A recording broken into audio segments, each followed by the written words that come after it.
Welcome to the Innovation Show. This show is brought to you by the Kindle Institute, who have just dropped their first edition of their biannual journal. It features a collection of articles from some of the world's most forward-thinking executives, policymakers, and academics, designed to help business leaders gain actionable insights and perspectives around things like AI, global trade, and transformation. You can check out the journal and find out more about the Kindle Institute at www.kindle.com/institute. The list of leading companies that failed when confronted with disruptive changes in technology and market structure is a long one. At first glance, there seems to be no pattern in the changes that overtook them. In some cases, the new technologies swept through quickly. In others, the transition took decades. In some, the new technologies were complex and expensive to develop. In others, the deadly technologies were simple extensions of what the leading companies already did better than anyone else. One theme common to all these failures, however, is that the decisions that led to the failure were made when the leaders in question were widely regarded as among the best companies in the world. There are two ways to resolve this paradox. One might be to conclude that firms such as Digital, IBM, Apple, Sears, Xerox, and Bucharest Erie must never have been well managed. Maybe they were successful because of good luck and fortuitous timing rather than good management. Maybe they finally fell on hard times because their fortune ran out. Maybe an alternative explanation, however, is that these failed firms were as well run as one could expect a firm managed by mortals to be, but that there is something about the way decisions get made in successful organizations that sows the seed of eventual failure. That is a quote from the classic Innovator's Dilemma by Clayton Christensen, may he rest in peace. And it sets up exactly the conversation we want to have today. I'm joined by two gents that have graced the Innovation Show many, many times, friends of the show, friends of mine. It's a great pleasure to welcome first author of Cascades and Mapping Innovation, Greg Satell. Welcome to the stage. Happy to be here, Aidan. Thanks for having me once again. Always a pleasure. And friend of the show, author of Big Bang Disruption, Pivot for the Future, Jumping the S-Curve, and his little known but classic Mass Affluence that we're going to cover in the future. Paul Nunes, welcome back, my friend. Thanks, Aidan. It's great to be here. Great to have you back, man. Both of you guys are mass contributors to HBR as well. And you've written about the topic that I want to talk about today, which is that we can't learn from myths, but we can learn from the failures of companies. And so many of the case studies we read are actually myths. They're written from different perspectives that don't give an overall view. Greg, I'm going to come to you first because you have a perspective on this based on actually one of these case studies that was written about a company that you worked for. Well, it was a company I ran in Kyiv, and we had about 800 employees, and it started off with a small business called the Kyiv Post, which eventually became a mature business and a relatively small part of our revenues, about 5%. But the researchers, they interviewed people mainly from that one business. So anybody reading that case study, which might have been effective as a teaching tool, would get would get a completely lopsided view of what was going on in the business and what we were really dealing with. And there's also a kind of a misaligned incentive for a researcher to find something that is really stark. You know, here's some huge company who made some huge mistake, and I can tell you how to do it better. You know, you're never going to build a consulting practice on, hey, you know, I went and I researched this business case, and actually the managers did a pretty good job with the challenges that they were confronted with. So where there's a huge incentive for somebody to say, hey, you know what? They got this one thing wrong and I can teach you how to get it right. And those silly people, they don't get it. But if you adopt my framework, my strategy, my whatever, you can avoid those pitfalls. Paul, let's come to you. Let's build on that, what Greg set us up nicely for. So Greg has seen this perspective. You've also leaned into this perspective, studying companies as well. But one of the things you told us off air before we came online was a perspective prompted by this idea of what Clayton Christensen said, that it's very difficult to measure a moment in time, not only for a company and the configuration of that company, but for an industry itself. Yeah, there's so much to unpack here, Aidan, because, there's so many ways to go about trying to figure out something worth recognizing as an idea. And the whole thing of is this perfect advice or is this something management should think about?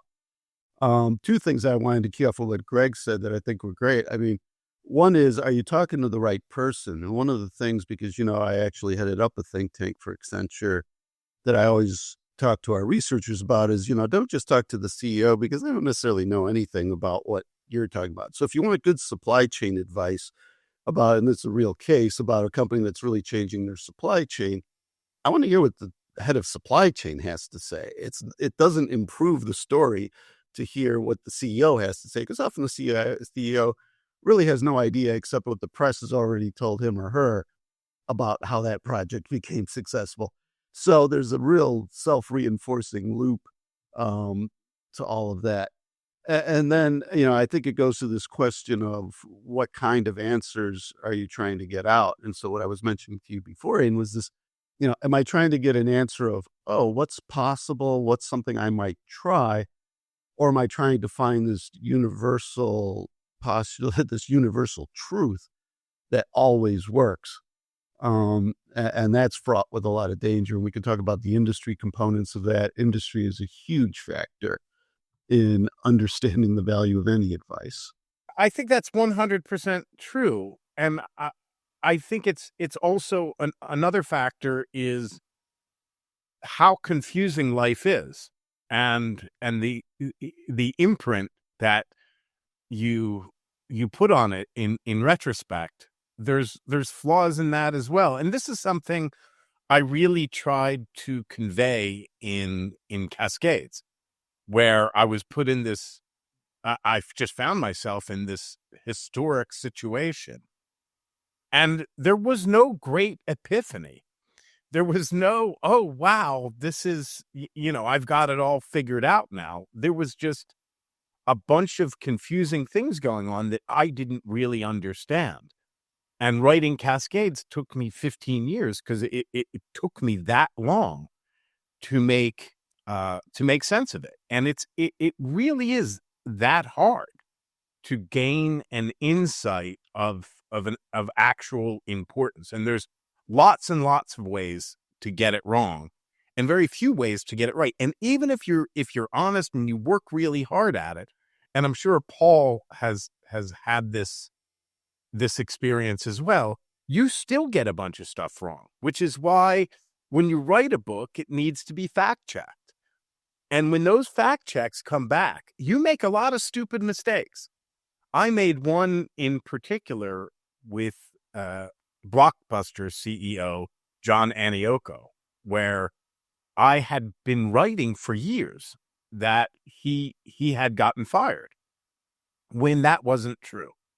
And on some level, I knew it wasn't true, but for some reason, I got that into my head that he had been fired. And when I got on the phone with him to fact check, he said, well, first of all, I was never fired. I resigned. And as soon as he said it, I knew it was true. I have no idea how I got it in my head that he'd been fired. But I'll tell you what, I have seen that repeated a number of times by some very, very big names that everybody would recognize. And when I tracked down where they got that from, you know what I find? I was the source. They're referencing my article where I got it wrong. So you have to really be careful and don't believe everything you think. I love that. I was actually thinking about the idea of the CEO telling the story. So one of the things that is a bugbear of mine is often, and this is no disrespect to the CEO, that the CEO gets invited to a conference and gets interviewed by an MC at the conference, and the CEO actually has no idea what happened down in the weeds of the organization to make an idea happen. And I was covering recently on the show with Robert Burgelman how Intel was actually directed towards microprocessors away from memory, from DRAM, only because people down in the middle of the organization actually decided that that was the right thing for the organization. And as Andy Grove himself, who was the CEO at the time, may he rest in peace, he said years later, it took them years at the top of the organization to say now the company was a microprocessor company, and how that was hijacked in a way by people who knew better down the organization. And it's that perpetuating of the myths that's the problem, that oftentimes the CEO doesn't even know how to articulate what had happened because they have so much on their plate. And I thought we discussed that because there's a little bit of empathy that has to go here with the story for the CEO as well. It's damn difficult to do this work. Yeah, and I think that's exactly right. I'm reminded of the advice to think about what part of the elephant you're touching, right? In order to figure out what you're actually seeing. And I think it's true that, did you get that story from the CEO? Did you get it from the chief marketing officer? Did you get it from the chief strategy officer?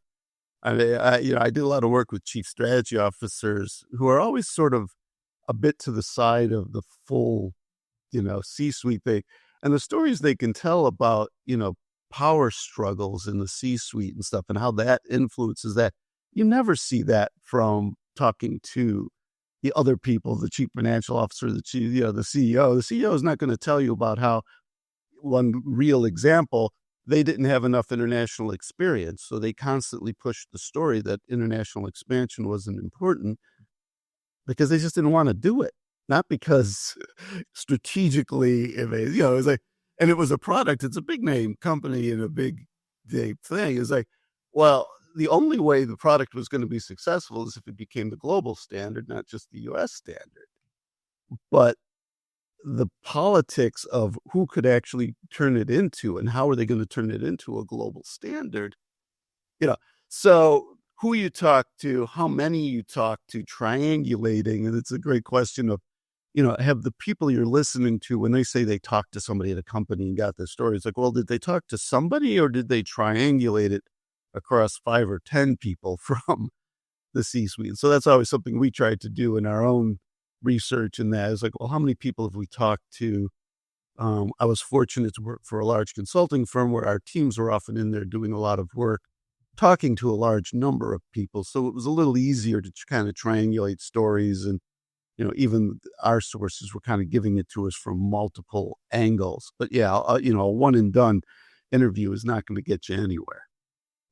Yeah, and I can give a perspective. Being a former CEO, typically, I mean, you don't get to make easy decisions, right? I mean, even in a relatively small business like ours, we still had 800 people. So when I made a decision, that was a decision that 799 other people could not make for one reason or another.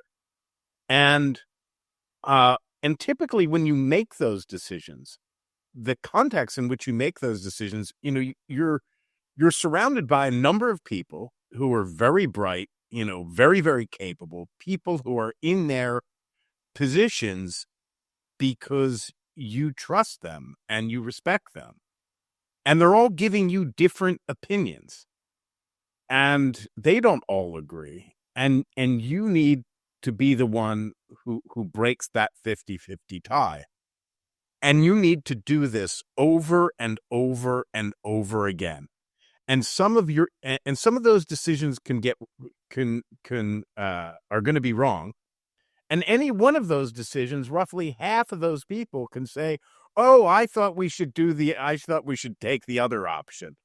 So this idea that you're gonna come back years later and somebody's gonna say, "Oh, they took path A when they could have taken path B," and oh, by the way, I know for some reason that was the decisive moment and not the decision they made 3 months before, 2 years later, or whatever it is.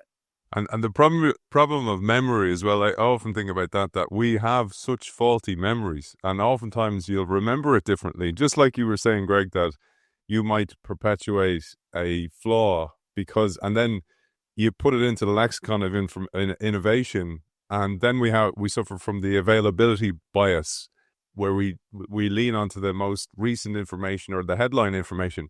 And I really want to talk about this because there's 3 case studies we're going to talk about today, which is the Netflix one, the Blockbuster Netflix one. Let's call it the Blockbuster one. There's Xerox and there's Kodak as well. And these, when I first started learning about innovation, the availability heuristic was these were all stupid decisions by stupid people. How could they be so silly to miss this type of thing? And I actually looked back over some literature on this. I'll link to different articles that you guys have written.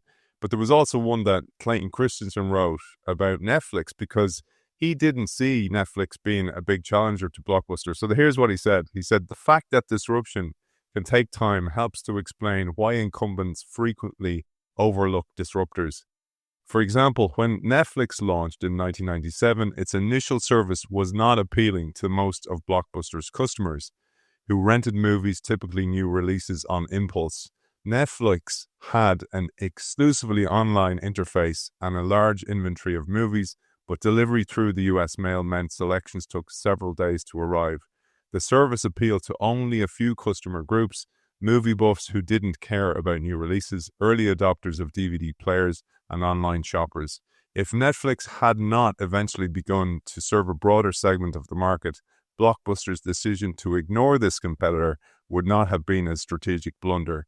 The 2 companies filled very different needs for their different customers. So that's kind of out there. But actually, Blockbuster did not ignore Netflix. And as you pointed to this, Greg, John Antioco went to great lengths to actually reverse this, but also saw that Blockbuster had more arrows in its quiver than Netflix had back then, and redirected lots of revenue towards a brand new product that was like Netflix on steroids at the time. I'd love you to give us a bit of context to this, and then we'll discuss this case and then move on to the others. Well, I think there's a bunch of things. First of all, that CEO, John Antioco, and there was another CEO that came later that actually did ignore it. But let me just give you some additional pieces of context. First, Blockbuster started investing in streaming technology in 2000. So it wasn't like they weren't aware that the industry was changing. Unfortunately, the partner they chose for that venture was Enron, so it didn't last very long. There's that famous story that that's often told, that the Netflix people came to Blockbuster with a deal where they would sell Netflix for $50 million, and Antioco laughed them out of the room. There's a number of problems with that story. First of all, they didn't have the subscription model then. Second of all, they weren't making any money. Third of all, Blockbuster said, well, we could just build that ourselves for less than $50 million, which was true. And if they had bought them, Reed Hastings would have been gone within a year or two. The Netflix they might have never came up with the subscription model. And what they actually had proposed, because John Antioco wasn't in the room, he might have stopped by, but what they actually went there to propose was a deal very, very similar. And I'm sure it was modeled on the absolutely disastrous deal that Toys R Us signed with Amazon, where they went to Blockbuster and said, hey, you don't have an online business yet. We'll be your online brand, which is exactly what Toys R Us did. And it lost them years in their e-commerce business. The last bit of context there was that Blockbuster was owned by Viacom at the time. So they couldn't make all of their own decisions. And in fact, they had to delay their launching of their online business because they were in the process of being spun out by Viacom. So not only were they not ignoring the online business, they were actually chomping at the bit to start the online business. So I'll stop there and we can discuss the story more. Paul, I'd love you to come in. I just wanted to share a little piece. So the co-founder of Netflix back then was a guy called Mark Randolph, and he wrote a book called That'll Never Work. And he shared the story. He said they were flat out rejected by John and Antioco at the time. And he said also that Antioco said Netflix was a niche business and the dot-com hysteria was completely overblown. So all these things perpetuate the stories and make out Antioco to be an idiot. But as you said, Greg, he went to great lengths and actually even got funding from the marketplace. And this is how they allowed in Carl Icahn to almost hijack it and oust him eventually, or make it uncomfortable for him to run the company in the end. And all these decisions, to the point that you made as a CEO, are coming at you. And then you have to make a decision that's a real paradigm shift for the organization. And it's easy to look back and go, as the Clayton Christensen piece said, these were dumb managers. They got it all wrong. But they were also leaders who ran very successful organizations very well for a very long period of time. Paul, I'd love you to come in there and share your perspective of what Greg said there and how you see it, how you've seen it through the lens of the work you've done over the decades. Yeah, I think Greg has some great insights there, because it really is always far more complicated than, the sound bites from the media are going to give it to you. A couple things that occur to me is, one of the things we talk a lot about is the inevitable future, right? And those who've read sort of some of my stuff in the past with Big Bang Disruption, technology was changing, exponentially fast at the time. And the paradigms that the people that were of the leadership and their historical experience at the time was very different than even what we know now. So to judge those leaders, 20, 30 years on, in a world of Moore's law and exponential technology growth, is kind of unfair to all of those people, on the first level. So, and Reed Hastings was someone who really got that. We wrote an article about him as a sort of, three horizon leader. When you think about what happened with DVDs by mail, but then he jumped on online delivery, and then he jumped on using data as a source of intelligence for content creation. That vision of seeing how technology was going to reinvent that business along three horizons to the inevitable future of now, which is almost entirely custom programming for particular, profitable niche segments by the millions, is visionary. So I think there's really two parts to that as well. One is, do you get the vision right? And that's always impossible, hard or impossible. It's rare. But then the other thing that, Greg points out that's really important is the degrees of freedom. Like they were in the middle of a sale. They were owned by other companies. We never give enough credit, to the poor leadership of any case that we ever do about, how many degrees of freedom did they really have? One of my great co-authors, Tim Breen, who's can't be given enough credit for Accenture's success during his time as a leader and CSO, and just a profound leader, always recognized the conundrums, the two-sided one where neither answer, where the executive has to make the decision about a thing that has no good answer. I'll give you one quick example. Should we fire the entrepreneurs in the company? Well, if we're trying to scale a business, if I'm Starbucks, I don't need somebody who's coming to me every day saying, maybe the logo should be blue. Maybe the logo should be, maybe we should have bigger stores. So I think, no, I want you to take this store model and I want you to make 50,000 of them as fast as you can. Now, the most cost-effective way to do that is to get everybody off the boat who doesn't want to make 50,000 more of these and to hire people who know exactly how to make 50,000 of these fast and cost effectively. The problem is once you got 50,000 stores that are, bordering on obsolescence, now you want the entrepreneurs. Now you want big ideas, but you don't have them because you don't have those people anymore. So knowing who to fire when for what cost things, there's no easy right answer, but somebody's going to come back and say, well, it's your fault. You fired all of the entrepreneurial talent in the firm. Well, yeah, when we were making a lot of money with Six Sigma because we had none of that extra cost, then you loved me. Then I was Jack Welch.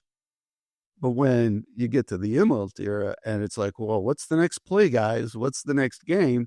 How are you going to make money? Then all of a sudden, I'm the bad guy. So much of the context and has to be brought in, and it's pretty tough beyond even just figuring out what the right answer is. Assigning blame to people, really, without really being deeply in that, that's really kind of a fool's game, and we see that again and again. So I'm very cautious. I may, see a mistake maybe, but to actually blame somebody for it, you better be pretty immersed in what's going on to take that next step. Yeah, and very much to Paul's point, I think it's you have to approach it with humility, right? And that I know Mark Randolph's and Rita Hastings' version of that meeting, but Anioko has a different version. He said he just stopped by and wasn't actually part of the discussions, and I have no reason to discount his part of the story, and lots of reasons to discount their part of the story, because that was the lowest of the lows for them. That was a highly, highly emotional meeting for them, where, a few minutes in his day for Anioko. But I also think you need to actually walk through exactly what they did do. So within 6 months of the announcement of the spinoff, they launched Blockbuster online. That's pretty fast because you're not just talking about a website. You're talking about logistics and everything else you need to set up the business. And then they took another 3 months to cancel late fees. And the reason why that took a little bit longer is they wanted to set up a couple of pilot tests to see what they were getting into, which most people would say is a pretty good idea, right? You want to know how your decisions are going to affect the business. So they did that, then that was successful. Now you're down to like 2005.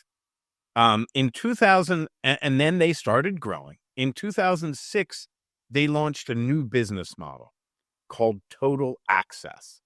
And this essentially allowed customers to use the stores and the online interchangeably.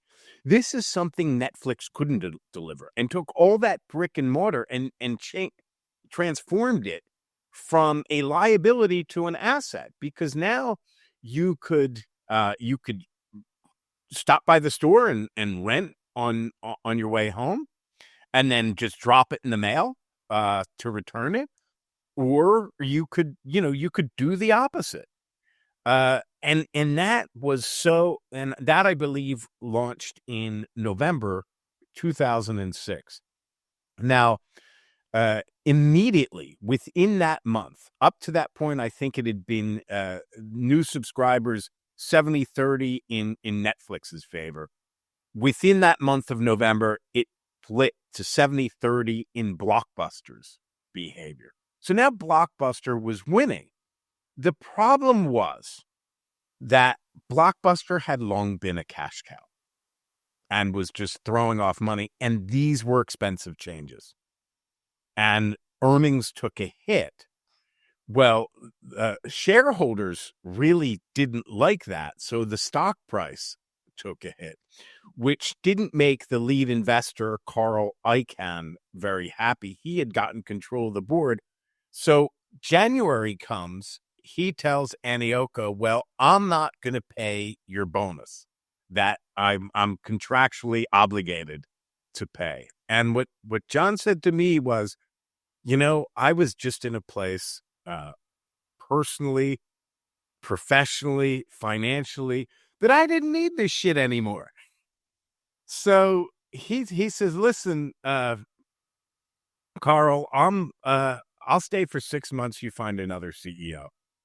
And then they brought in a guy named Jim Keyes, who actually did reverse all the changes Anioko had made. But the epilogue to the story is then Anioko went and built his own retail empire of Red Mango and other stores. So he's done, far from being an idiot, he's done quite well for himself.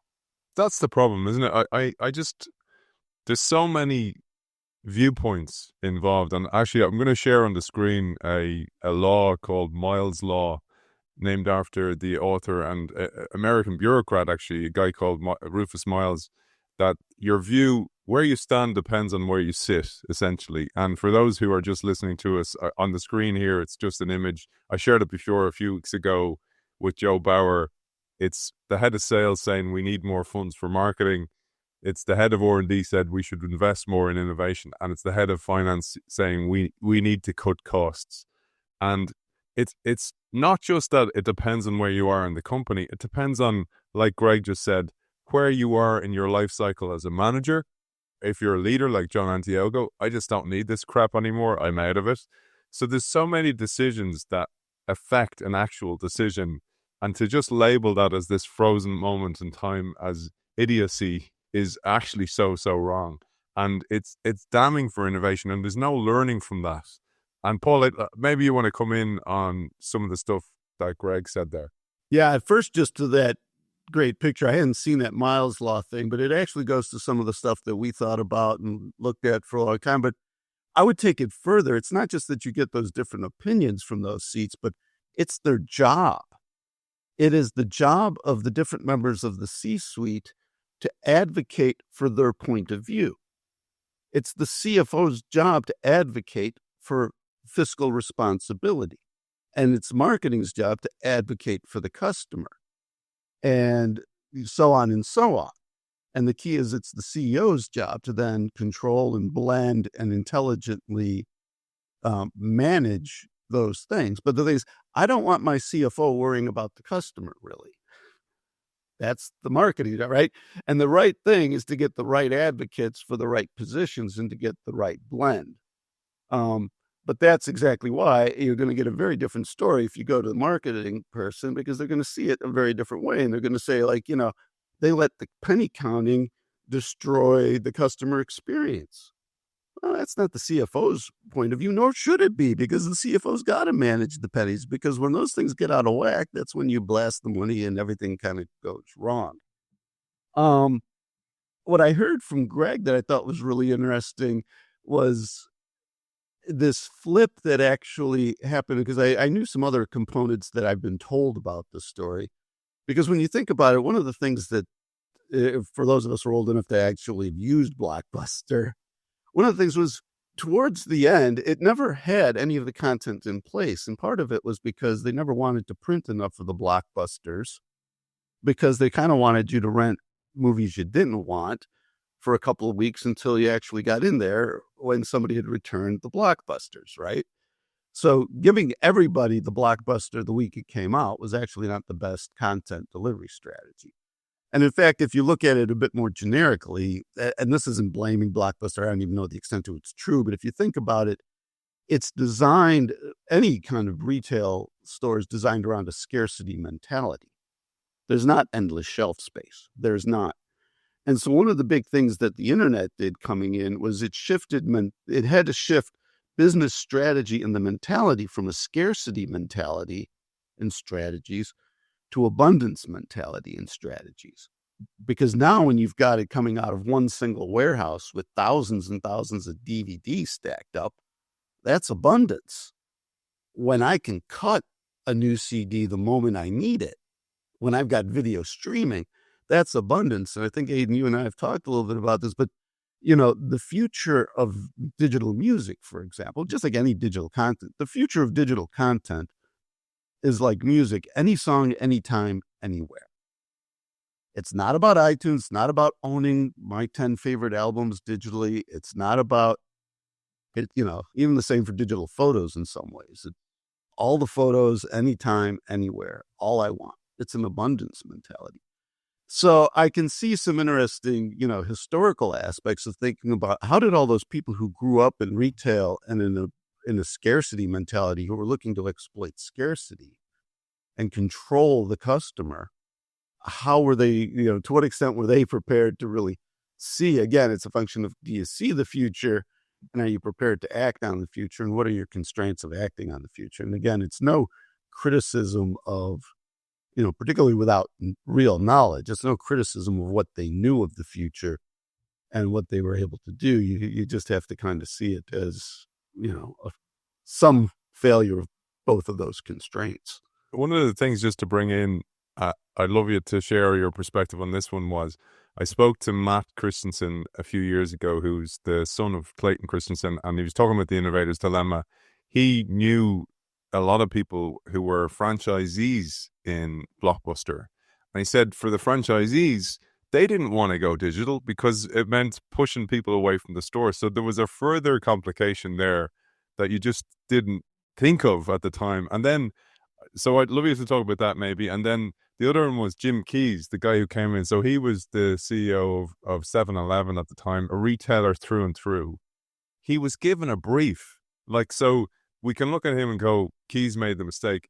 Keyes could have been told by ICANN, for all we know, I want you to come in and reverse all these decisions. Also, the late fees, like Greg said, he reversed the late fees. Now, he reversed it, but he was under probably pressure to do so, or under orders to do so as the new CEO coming in. Maybe he was put in there because he knew ICANN, and ICANN trusted him to put into place all these directives that he had done. So we've no idea about those things that happen behind closed doors. I actually have some idea about that because I spoke at length with Jim Keyes as well. And the interesting thing is there, I don't think that Carl Icahn was pushing him. And very much to Paul's point, one of Anioko's key innovations and the way that Blockbuster became dominant in the industry is he switched from that scarcity mentality by fighting for those blockbuster movies to actually partnering with the studios. So the studios got a percentage of every rental. So now the studios wanted to give them the blockbusters and make sure they had them in store. Well, and this is such a good, and I don't know this for a fact because I never asked either of them about this, and I certainly didn't ask Jim Keyes. But what I do know for a fact is they both worked together at 7-Eleven. And that's where Anioko was a son of a milkman, and he worked up his way very, very quickly. And then he got headhunted out of 7-Eleven and then made a big turnaround at Circle K, which then led to another big turnaround at Taco Bell, which eventually, so he had built this reputation as this retail magician. And what is absolutely clear is that Anioko and Keyes did not like each other at all. And Anioko told ICANN not to hire Jim Keyes. So when Jim Keyes came in and said, Anioko's on his way out, and stockholders, and by the way, I did ask Anioko about the franchisees. He said it was an issue, but they only had about 20% of the stores. It was a problem because they created noise, and that that affected the stock price, but that it wasn't actually decisive.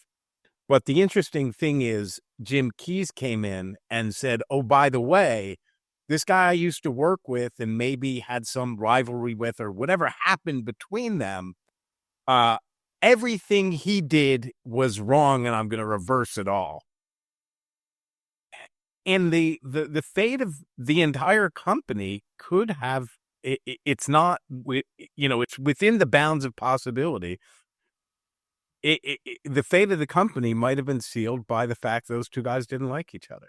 But what I think, and we should move on to some of the other stories, but what I think is so important about the Blockbuster story is if you listen to the conventional story, if you read Mark Randolph's book, you come away thinking, wow, these big fat cats, they just don't pay any attention. So if I pay attention, I'll be okay. When actually the lesson learned is that should be learned is if you make tough decisions, even if they're the right decisions, there is going to be consequences.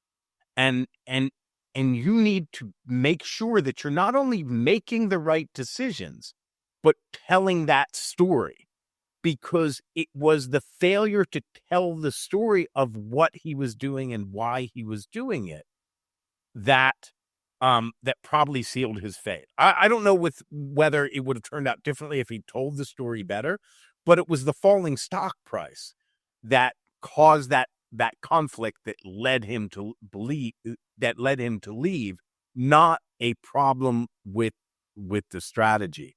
And that's a much, much tougher problem. And I'll just close with what John Antiochos said to me. And remember, here's a guy who had gone from company to company, pulling turnaround after turnaround. And he said, I learned throughout my career, whenever I tried to do something significant to make an impact, I got fierce resistance. And my entire career, I just pushed through it. And this time it didn't work. I'm going to let that sit a moment because I think that's a great insight, and I really don't want to step on Greg's point there, because I think that's a great insight in the sense of sometimes it just doesn't work, and I think sometimes what used to work in the past doesn't work. One thing I can see here that I think is pretty interesting and something that doesn't get enough discussion about, it ties into all of the thoughts about strategy and strategy advice, which is what are we trying to do here? And if what we're trying to do here is make money, which is sort of the historical, we're all old enough to remember that, shareholder value is the key of all of it. And it's like, all right, if it's all about shareholder value, and I'm not saying it is, not saying it is now, there's all the thing, but at the time there was a pretty dominant shareholder value mindset. Then it's about profitability, and profits come from milking the cash cow. So I'm glad that Greg brought up this whole cash cow idea because for those who are paying attention, and Aidan, you might remember that, part of the book Pivot to the Future is about the old logic, new logic. There is no cash cow. Technology moves things so fast that there really isn't this mentality of when can we take the pause and when can we milk the cash cow? But in the old days, you think about it, it's like, all right, we've got this investment, and every business has infrastructure, has some set of sunken costs, assets, and asset intensity. Whether it was 20% or more of franchisees, the point is you've got bricks and mortars, you've got the embedded infrastructure, you made investments in that, and I'm sorry, how are you going to milk that? You've got this model that's working, and how long are you going to milk that?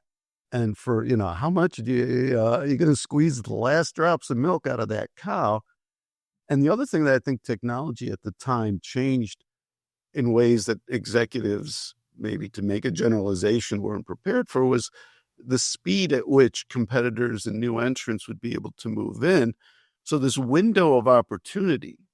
So you as an executive are struggling to manage the milking of the cash cow, the level of investment in the future that you're prepared to make, how that's going to be reacted to by these shareholders that are already down your throat because of declining margins. If you wait too long, It's the whole thing we talk about jumping the S-curve. If you wait too long, you're already at the place where margins are declining. Now you got no money to invest in anything else because, so how are you going to do that? You're going to start to sell off what we see, right, Trish? You're going to start to sell off businesses to get the cash.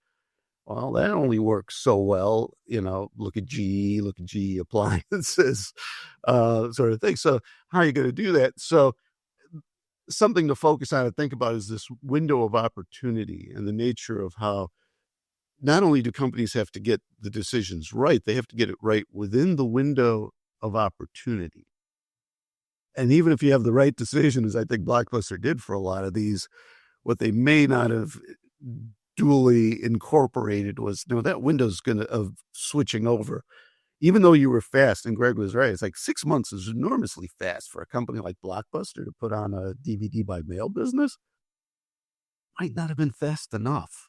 As you say, Paul, in jumping the S-curve, there's an S-curve of your capabilities as well that's waning in the background. And then you might have a new strategy, but have nobody in the company who's capable of achieving that strategy as well. Exactly, which is, how did Blockbuster even have the people who could stand up a 6-month, stand up a business in DVD by mail in 6 months? That's pretty impressive from scratch. It's like, just do it. I mean, to have had some executive there, even if they were hiring consultants or external entrepreneurs, just to be able to stand up a business that fast is impressive leadership. So let's segue to a different case study. One final thing I just want to say that, Greg, I just wanted to emphasize the controlling of the narrative that you mentioned there is so key. One of the greatest ones I've heard about, these greatest case studies I heard about, which controlled the narrative, was, I think it's Shantanu Narayan, who was the CEO of Adobe, who said, we're going to shift to the cloud. They were one of the first that went from selling essentially physical copies of software on discs, on DVD-ROMs, to move to the cloud, and said, you're going to see a dip in our software, but there's going to be a kicker down the line. But that was lucky for Adobe because it meant repetitive subscription-based models versus one-off sales of a product. One of the total different ones is something that you've talked about quite a lot, Greg, which is the case study of Kodak.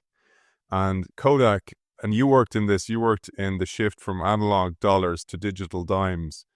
And Kodak had a little bit of this.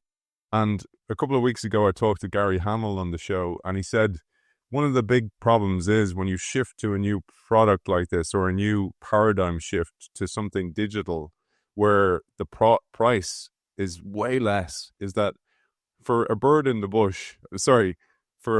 hand, you need multiple birds in the bush. And it's very difficult to pull people away from their current revenue streams, like we just saw in the case study of Blockbuster.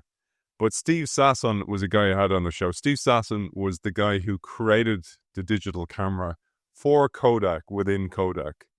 And he was told, that's cute, don't tell anybody about it, which is a good line, as Greg says, but not completely accurate, because people inside Kodak did pay attention to this product. And Steve Sasson does say this himself, that some people in the company were positively paranoid about this and were trying to take action on it, but it just did not stack up. So, Greg, maybe you'll set up this case study for us.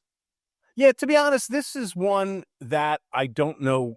I haven't interviewed the principals, but I can give you the outline. I think it sets up that same dilemma. The problem wasn't that Kodak didn't want to create digital cameras. In fact, they had the top selling line of digital cameras. The problem was film developing was so enormously profitable, and they never were able to replace. Nobody's ever been able to replace those revenues ever. So, and that was, you went to your local Kodak place, and they would develop your film for you. It was almost, the business model was almost like the razor and the blades. They didn't make money selling you cameras. They didn't care what cameras you bought. If your camera was a Canon or a Nikon or whatever, you would go to Kodak to get the film developed. And nobody's been ever able to answer that question. How were they supposed to replace that revenue? And that, I think, is a much, much harder question. They probably would have been much, much better served if they never tried. Because to this day, nobody's really made a great business out of digital cameras. Yeah, I think that's a great point, because I think, from my own perspective, when we talk about pivoting to the future, and we talk about sort of the three horizons, the old business, the now business, and the new business, you think about that from a Kodak perspective, it's this trying to find the synergies and blending. It's like, all right, you've got a film business, which is pretty distinct. You've got a camera, maybe in a digital business. And then you've got I said, the inevitable future of photography, which is essentially digital photography, which is really, consumers with millions of pictures. One of the things I can contribute that has always stayed with me is I did have the chance to talk to former head of marketing of Kodak.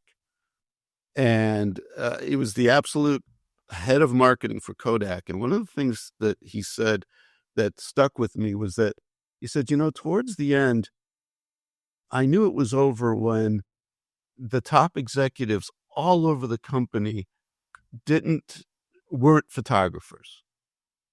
He said, when we started out, the CEO was going home to his darkroom to develop pictures. It's like, we loved photography. All of us loved photography and what it meant, and pictures and photos. It's like photography and photos. I think he said towards the end of it, it was, and I'm paraphrasing, and I don't want to impugn all sorts of things that, call it apocryphal if you want. But anyway, this person pointed out, but it always stuck with me because he said, there was no way we were going to know that kids were going to take thousands of pictures on their phones and stuff and go for those little photos and everything else. He said, we just got, and of course the chief marketing officer would say this, but we just really got disconnected, not even just from the customer, but from what the nature of personal photography meant. It meant you could take, as you mentioned, I travel, thousands of pictures, when you go, and again, it goes from a scarcity to an abundance mentality in ways. It's like, if you recognize that what people don't want 12 photos or to 24 photos of their vacation. They want 1,200 pictures of their vacation. And then they want to, take the red eye out of it, instantly and make it look good so they can send it to their friends. So capturing that mentality, it wasn't just about, it's going to be digital and a digital camera. It was the fundamental revolution of what personal and even professional photography was going to mean. Do you really have a workforce top to bottom that's really ready for that kind of transition? And again, the timing question of at what point do we cannibalize our base business and move into the new? And the third thing, and I would just leave it with this, is the question of, did you really fail if you made a ton of money in your core business? Because one of the things we looked a lot at is, and I had this argument about high performance businesses, like, well, I never know if the business was successful or not, if it's still going, if it's still ongoing. Because I have no idea how much money they're going to throw away on the next business from the profits of the old business, trying to get to the new business, right? You look at, I don't want to name names, but you can think of some companies who've spent the entirety of the profits they made in a previous business trying to be successful on the next line, right? And it's like, well, was that business successful and then not successful, or was it never successful because in the end its net profit was zero? So we always have to think a bit about what was the goal, what was the profitability goals about that. And don't forget, Kodak was making billions of dollars, and we talk about that in part of our story of it, on licensing fees and lots of other stuff. So their technologies and that, to the end, years after Kodak was technically bankrupt, it was still making literally billions of dollars on licensing. So it had a shell company that was basically just handling the IP licensing. So it can be kind of complex in that. But like I say, I think some of the biggest question is sometimes, do you have enough of the mentality across the business to see the old, the now, and the new in the future of what digital really meant for photography? I also think this case is particularly interesting because we can look what their key competitor, Fuji, did, which was to get out of the photography business. They made a bunch of diversified bets into medical imaging, biopharmaceuticals. I think they had some cosmetics there. But it is interesting to look at that alternative reality and see what they made. Kodak actually tried to stay in photography, and I think that was probably their big mistake. But again, going back, it's that was a very, very tough situation when you have an incredibly successful business throwing off a lot of cash. It's really easy to say, oh, they should have just walked away from all that, when actually I've never heard a really good answer of because obviously walking away from that cash, they would have run into the same problem that Anioko ran into with the stock price. And and any CEO who had the smarts and the guts to make that decision would have had the naysayers killing the stock price. It's a perfect example of the trade-off between, scale and specialization and flexibility and resilience, right?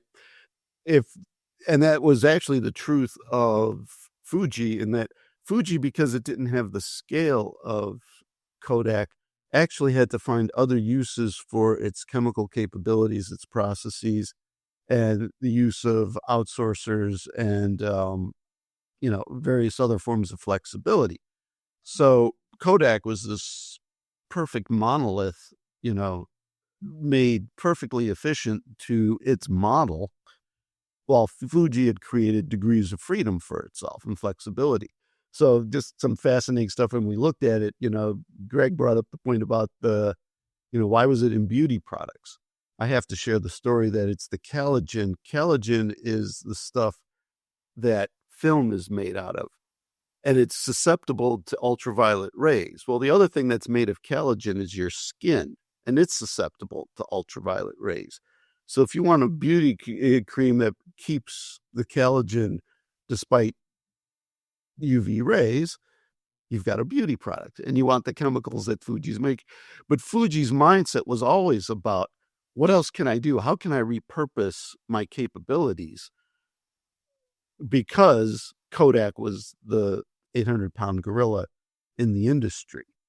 But I think that also ties in nicely to this idea of, before you blame somebody too quickly, in the sense of, well, when they perfected the 800-pound gorilla model, that comes with a natural inflexibility. It's a conundrum. And like I said, I talked about Tim Breen because he talked to me about it all the time. He was like, Paul, how are we going to break some of these permanent trade-offs? Either I get the costs out to get the profitability, or I stay flexible. And either way, if I get it wrong, somebody's going to blame me. Paul, one of the things we talked about before was target fixation. And I'd love you to tell our audience about this. But I came up recently in a chat with Robert Burgelman, again, talking about Intel, and that during Intel's second phase, when they went to microprocessors, that they had this ultra focus on microprocessors. And as you say, just like Henry Ford, that they create this behemoth that is doing one thing extremely well, this perfect output. And that makes it very difficult to be agile, to create smaller outputs. And you see this, for example, in a lot of manufacturing companies, that they have their lines perfected for their products that they're most successful at.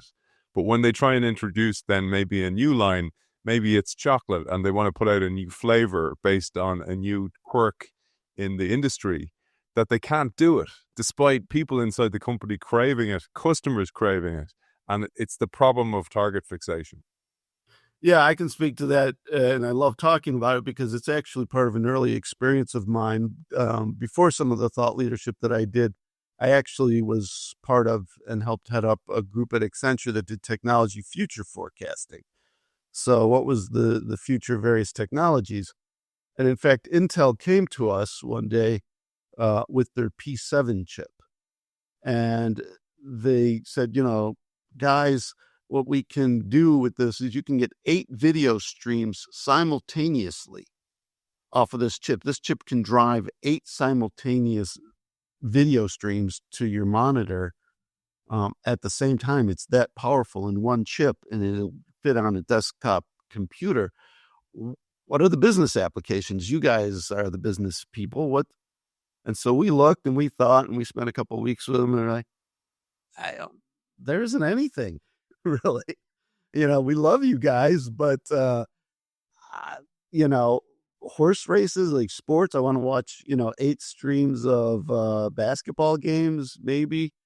And at the time, gaming, it's like, all right, gaming is really computing intensive and but we said, from business, I don't need my Excel spreadsheet. My Word document doesn't need 8 streams of video. What it needs is low power consumption and mobility. And they were like, huh. And so I don't want to, overplay what our involvement in Intel's pivot was, going back even one generation further, just to, portable processors. But it's that whole thing of mentality. And to your point, the target fixation, it's like, so long as we're the better, faster chip, we're going to stay in the lead. And they had the leap on Moore's law. And it wasn't a technology question. That fixation on, it's a technology question and a speed question, not a what's going on in the marketplace about the use of technology and processing power. That almost, caused them to completely miss the boat on that. And then they very quickly shift, and that's where we got the processors that could be used on cell phones and all the other stuff, and very fast microprocessors as opposed to general purpose chips. And one of the things that Bergelman talked about, because he worked closely with Andy Grove, was that the fact that they turned on, they passed on the iPhone. They passed on the iPhone, creating chips for them, because they didn't understand the volume that they would have. These smaller chips for phones, but they didn't understand the volume. And the finance team got it wrong. To build on some of the context of that, which is, you've got to remember, at the time, nobody can remember when the chip component, the general processor going into the PC, was $2,500 of the $3,200 delivered cost. Intel was making $2,500 off of every $3,200 PC that was being sold. So what incentive do they have to go to a $1,500 laptop, to go to a cheap chip, to go to a cell phone, to go to a $700 phone? Who's got $3,500 for a cell phone? So also the mental shift, and this is where the paradigm shift also occurred, which was really interesting, that we've never seen come back. And if you look back at it, there was a time where you didn't know how much the PC was going to cost, but you didn't know what kind of chip you were going to get, but you knew the PC was going to be $3,500. And that was kind of the magic price point. And we see this in lots of industries now and today. But this idea of then you latch on a price point, but then to bring it down to the $1,500 mark, it's usually a competitor. It's a new entrant that can reinvent the price point. Because the mentality, again, to sort of target fixation, one of your target fixations is historical price point. And which implies margins, implies revenues, implies everything. And if you can't break that, it's going to be pretty hard for you to invent the new business that replaces your old. One last thing I'll just say on the Kodak thing that I learned along the way was that Kodak was such a legendary part of its environment, as in that people went there, they worked there, they were a family, they treated themselves like a family, everybody knew everybody else, they moved into the neighborhood, they were such a legendary part. And when then leadership had to make a decision to let people go because they didn't have the capabilities, or they had to redirect people like Fuji did, that they couldn't bring themselves to do it. So there was a huge psychological death and component at play here as well, that is often not recognized, that people are human. Like, there's human leaders.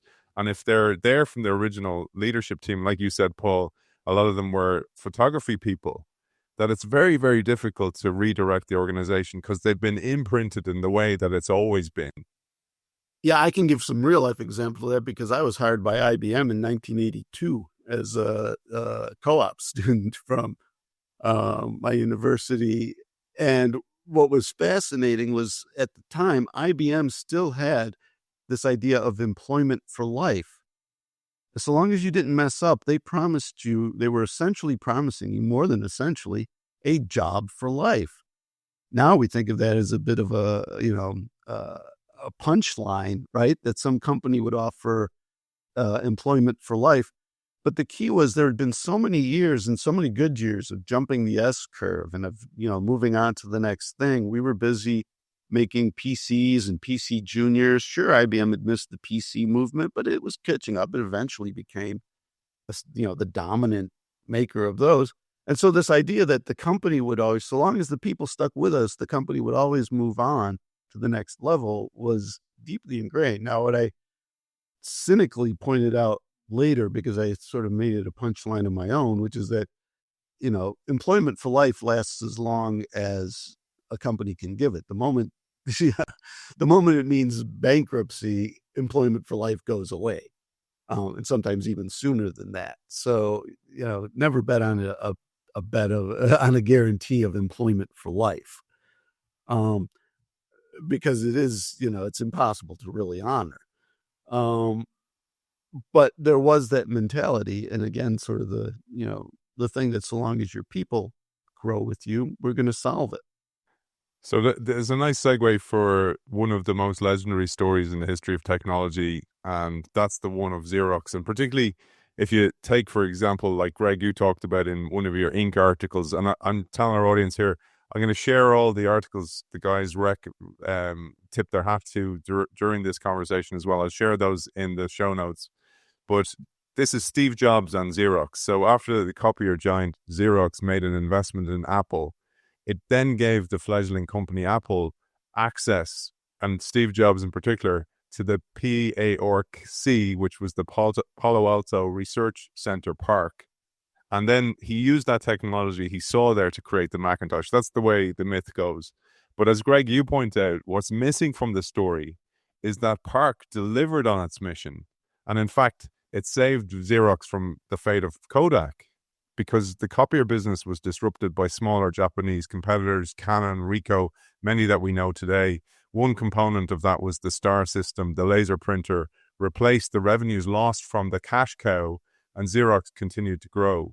And it earned millions, like Kodak did, from licensing technology and IP that it invented.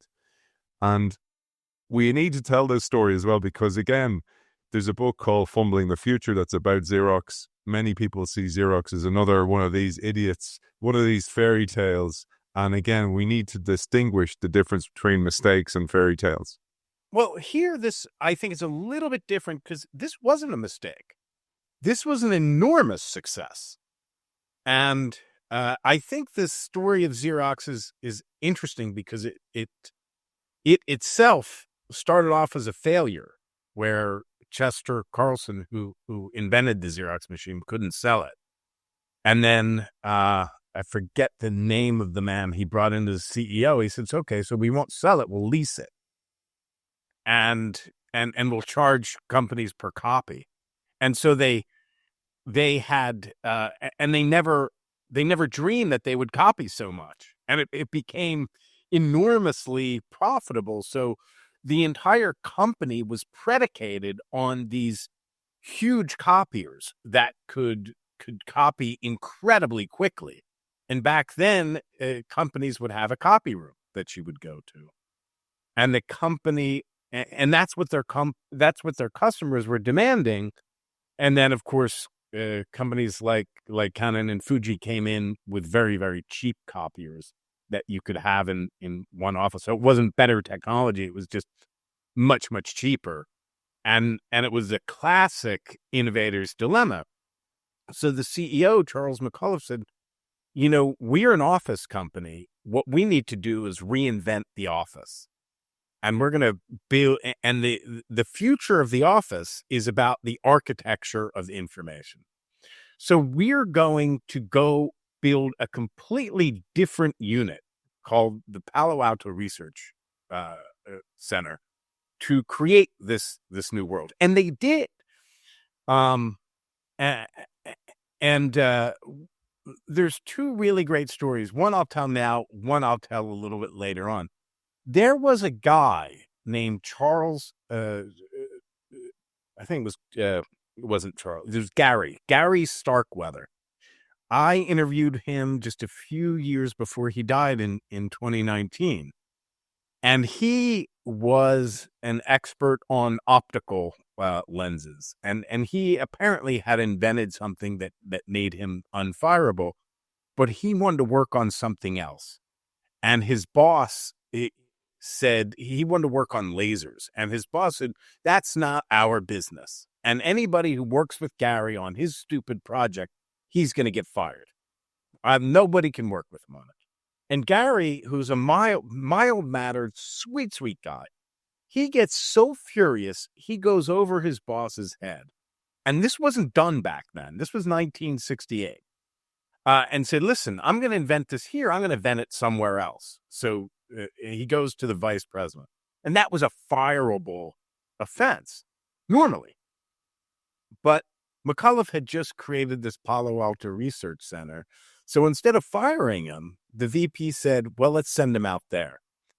And then he created the laser printer, which paid for Park many times over. And to Paul's point, they allowed the company to jump to the next S-curve. Along with that, they spun out a bunch of companies. Adobe, which you mentioned, was a 3Com, a bunch of others. The licensing fees, again, paid for Park many times over. And by the way, they also had another strategy of investing in future technologies. And that is why Steve Jobs came to Park. He wasn't some interloper because Xerox had that technology, and because they were so forward-looking, they were able to invest in Apple before the IPO. So Steve Jobs didn't steal the Macintosh from them. Actually, Xerox made money on the Macintosh as well. So what's seen as some sort of failure was a forward-thinking leader who made a smart bet that really paid off. There's a line, Paul, from Jumping the S-Curve where you say, so a little excerpt here, perhaps unfairly, companies like Kodak, Polaroid, DEC, Digital Equipment Corporation, and Xerox via Park have become poster children of sorts for businesses that fail to exploit technology opportunities that were seemingly within their grasp. No doubt these organizations made big blunders along the way, but they are far from unique. In Kodak's case, for example, the company identified digital possibilities relatively early, but continued to push the film and cameras that sustained its growth along the financial S-curve. Meanwhile, competitors went full bore into digital photography. Note that Kodak eventually became a major player in digital camera sales, ranking number 1 in the United States in 2005. Just to bring it all to a head, that you'd recognize that as well. But most importantly, to echo what Greg just said, Xerox were far ahead. They were investing ahead of the curve. But again, the availability heuristic says they were failures, they were idiots, they were terrible decision makers. Well, so what can I say? Wow, did I actually say that way back when? I have a perspective on this that came, I think, maybe from some additional research that we did after this time. But we did a lot of research on a topic that may be an important topic for future discussions and things, which is this idea of innovation management and innovation strategy. Because I think where there was the disconnect is that we learned later when we looked at innovation that innovation is a process at almost every business, right, that has to be managed, and you manage the innovation process. And the innovation process has some well-known, and those who study this and are experts at it, has some very well-known pieces that go from ideation to selection to, investment to testing, commercialization, all the way out to commercialization, right? And so one of the articles in a process we actually got a patent for was this idea of how do you assess and manage and improve the innovation process in a company? Because most large-scale successful businesses have successful innovation processes. What they usually get wrong is there's a bottleneck somewhere in there. So it's like, am I not generating enough ideas? Am I picking the wrong ideas to go forward with? Am I picking too many or too few? Am I investing enough in the testing, or am I, the scattershot? How am I doing that? Am I taking too long or too slow to get it to the next checkpoint, right? The next critical step. Now, if you think of that and apply that to Xerox, the question would be, well, what was Xerox's innovation process? What was their innovation strategy? And when we looked at this, we came up with there's 13 generic strategies. You can find as many as you want. But when you think about it, we can be customer driven. Our strategy might be our innovations are going to be driven by what our customers want.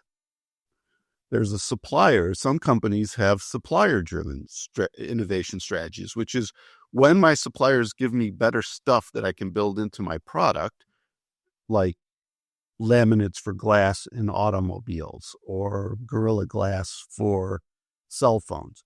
When I have better supplier supplies, I'm going to put that in. And then the way my product is going to improve is by supplier capabilities and by listening to suppliers and talking to my suppliers. Hey, can you make my glass better? Can you, the Johnson controls for a car? Can you integrate 3 or 4 of the parts so I don't have to assemble them later? Right. But there are all these different approaches to where you're going to get your strategy from. Now, if you look at Xerox again, you say, well, where were they getting their innovation from? And I think the thing is, to find some generalizable insight, if you're going to create this research park, you better be prepared to figure out how you're going to integrate that back into your core innovation strategy and core innovation process. Otherwise, it's just going to be on the side. Now, if you want to create insights on the side and sell those to other people as a new business model, maybe. But if you don't have your head around how the whole thing is supposed to work, it's like, how does this work? Then you're likely to see these things happen. You're going to see things slip away because it's not. And when we talk about it, I think there's 2 words that people can think about. It's directed research versus undirected research, which is, am I looking for laser printers? Am I saying research stuff, but only research stuff that makes copying better? And this is a slider, see, at companies and their innovation capabilities. And it's actually something we do talk about in Pivot to the Future, is that you can change your fundamental business model when you change how you think about some of these levers, directed versus undirected research. And then there's also centralized and decentralized, which Greg highlights nicely in what he was saying, is that, am I going to bring it all together like Walmart did in our example that said, we've got too much stuff going on, too many places. We're going to start to bring all this research together so people can see it, and so that we're not just like inventing little patches of things. New York Times did that as well when it tried to move online. It had too many little, $1 million initiatives that were bleeding it. And so, well, let's make one $10 million and let's let some group of person figure out how to better spend that money.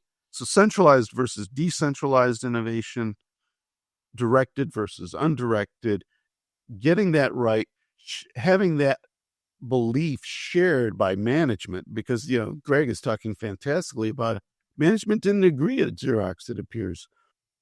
Some of them were thinking, no, undirected, random kind of experiments, that can survive in this company and that can be a good thing. While others are thinking, no, that's where you go out to pasture.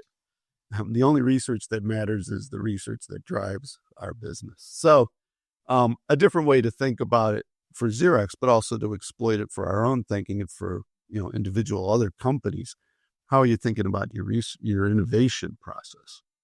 Yeah, I think that's really true. And I do think it's interesting. The reason why Steve Jobs was there is because Xerox understood that there was a consumer business building, and they understood that they had no tools to create consumer products. They were a business-to-business company.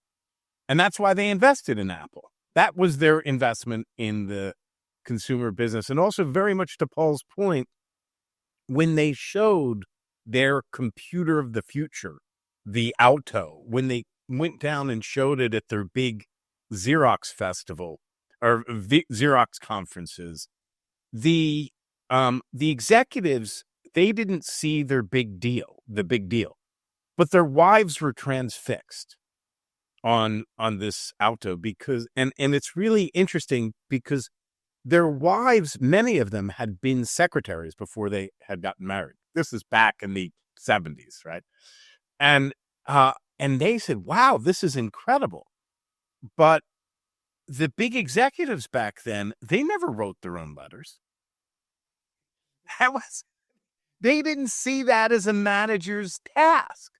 But I want to go back to the story of Gary Starkweather because I think it's such a wonderful story, and it interlocks with another story that shows how difficult this stuff is. So Gary's work had no relevance to what they were doing at the main research lab in Rochester. The reason why he ended up being so successful at Park was they had invented bit mapping technology. And there was all the famous people there like Robert Taylor and Alan Kay and all these people who are legends now. But they were sitting with this software, this bit mapping technology that they couldn't use. And here comes Gary with a prototype laser printer that all of a sudden could use this bit mapping technology and put it into the real world and make real physical artifacts with it. And it immediately made sense to them that here was something that they could take the computer graphics and actually bring it into the physical world. Now, while they were doing that, there was a couple other guys at Park, a guy named Dick Shoup and Alvy Ray Smith, and they were working on another digital graphics technology called SuperPaint, which was not at all popular within Xerox Park because the mission of Xerox Park was to create the office of the future, and SuperPaint had no relevance to that mission. So all of a sudden, Gary became, in that context, the establishment guy, and these two were ostracized because they were seen as irrelevant. So very much like Gary, they left.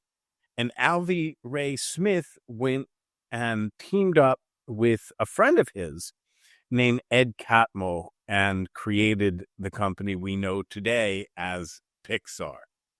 So what's successful and relevant and good in one context is often not going to be successful and good and relevant in a very different context. And when you're a leader, your job is to create a culture, a specific culture that's going to be able to do some things well and other things not so well. And those are the choices it's your responsibility to make as a leader. I had loads more questions for the guys. We could have gone all day, as you can see. We probably will do another one. I think we'll do another one. We'll probably pick some more case studies as well that often are these myths, and we can learn more from mistakes than we can from fairy tales, as Greg says. Greg, for people who want to find you or find out what you're working on, what's your latest project and where can they find you? Well, you can always find me on LinkedIn. My blog is digitaltonto.com. If you want to work with me, go to gregsatel.com. But what I'm working on now is a really exciting project I'm working on with Amy Radin. And, we hear so much about how leaders need to get out to the edges. But another strategy is to empower the edges to get noticed. So what we're working on is what we're building, and we're starting to work with a few clients on, is a training for emerging leaders to help them advocate for their ideas more effectively and build their own influence. So instead of putting everything on the leaders to find what's going on at the edges, let's go to the edges and empower them to get their ideas heard. So that's something I'm really excited about. Paul, you've been traveling to all the edges of the planet at the moment, but apart from that, you're also doing some guest lecturing, some keynotes as well.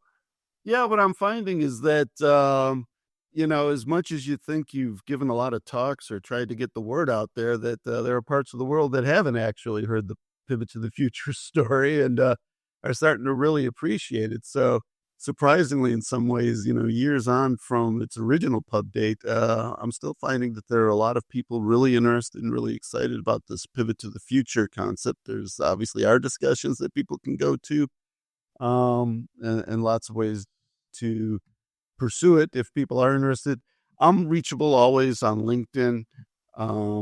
Always glad to talk to folks. I still do some presenting, some classroom teaching, and various other things because, old thought leaders never die, I guess. They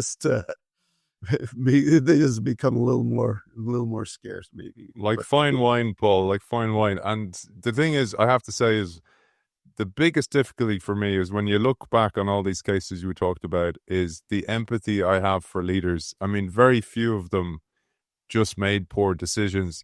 There's so much in the head of a leader, and I love making this content accessible, and I'm very grateful to both of you for doing that and demystifying some of the myths that are out there, making the availability heuristics, exposing them for what they are as well. So it's a great pleasure to have you on this episode of Innovation Show X. Greg Satell, Paul Nunes, thank you for joining us. Thank you, Aidan. Thanks for having us. This show is brought to you by the Kindle Institute, who have just dropped their first edition of their biannual journal. It features a collection of articles from some of the world's most forward-thinking executives, policymakers, and academics, designed to help business leaders gain actionable insights and perspectives around things like AI, global trade, and transformation. You can check out the journal and find out more about the Kindle Institute at www.kindle.com/institute.